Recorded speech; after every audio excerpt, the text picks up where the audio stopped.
Assalamualaikum warahmatullahi wabarakatuh.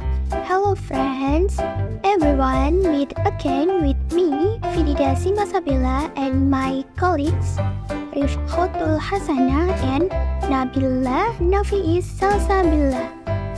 In this video, we will discuss cognitive learning theory, which includes first, definition or description of cognitivistic theory.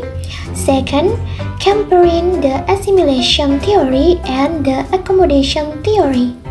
And last, summarize the opinions of the figures of cognitivistic theory.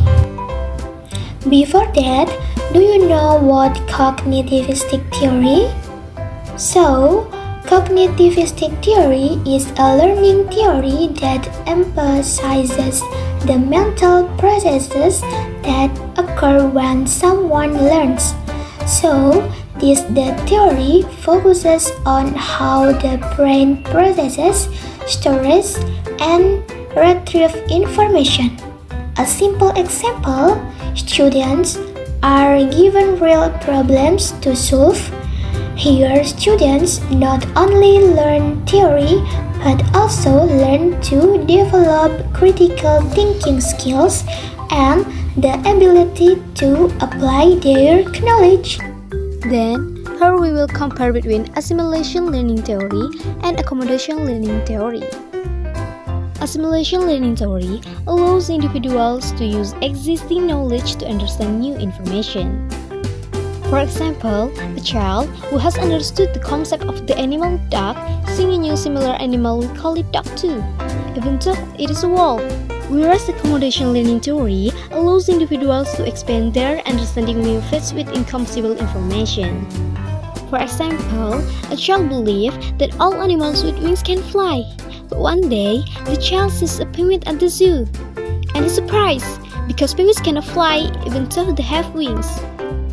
To resolve this conflict, the child must change his understanding that not all animals with wings can fly, and there are several types of winged animals, such as penguins, that do not have the ability to fly. Next, we will summarize the opinions of cognitivistic learning theories. 1. Jean Piaget argues that children's cognitive development occurs through the process of assimilations and accommodations. He emphasized that children are active in building their knowledge through experience. 2.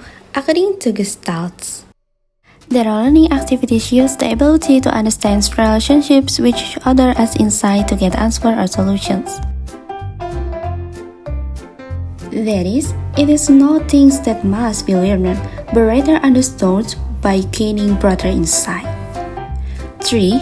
Tolman's theory emphasizes the relationships between behavior and goals, or in other words, examines behavior in relations to the goals to be achieved through that behavior. 4. Bandura theory.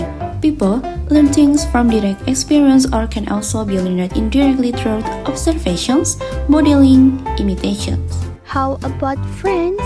You must have understood everything, right?